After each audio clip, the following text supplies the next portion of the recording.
आता पाहणार आहोत मोठ्या बातम्या। चीनमध्ये थैमान घातलेल्या HMPV व्हायरसची भारतात एंट्री। कर्नाटक राज्यात आढळले 2 रुग्ण। ICMRची माहिती। रुग्णांमध्ये चिमुकल्याचा समावेश। कोथरूडमधील टेकड्यांवर वनराईला आग लावून नष्ट करणाऱ्या टवाळखोरांवर कठोर कारवाई करावी। मंत्री चंद्रकांत पाटील यांचे वन विभागाला निर्देश। म्हातोबा टेकडीवरील आगीची गंभीर दखल। बुलढाण्यात 10 दिवसांपासून शासकीय हमीभाव खरेदी केंद्र बंद। बारदाना अभावी शासकीय धान खरेदी झाली ठप्प। जवळपास 20 खरेदी केंद्र बंद झाल्यानं शेतकरी चिंतेत। नागपूर जिल्ह्यातील उमरेड पवनी करहांडला अभयारण्यात वाघिणीसह तिच्या 5 बछड्यांचा रस्ता अडवणाऱ्यांवर गुन्हा नोंदवण्याचे आदेश। 4 पर्यटक वाहन चालकांचं 3 महिन्यांचं निलंबन आणि 25,000चा दंड।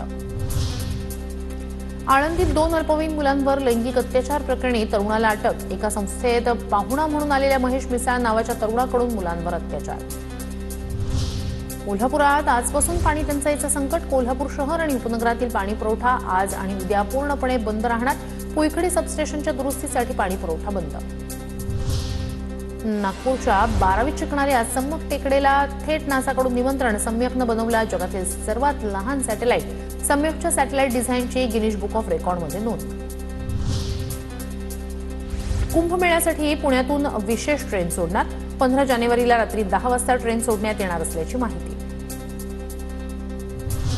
गेल्या अनेक दिवसांपासून मुंबईतील हवेच्या प्रदूषणात सातत्यानं वाढ। प्रशासन यंत्रणा अलर्ट मोडवर। मुंबईकरांचं आरोग्य धोक्यात।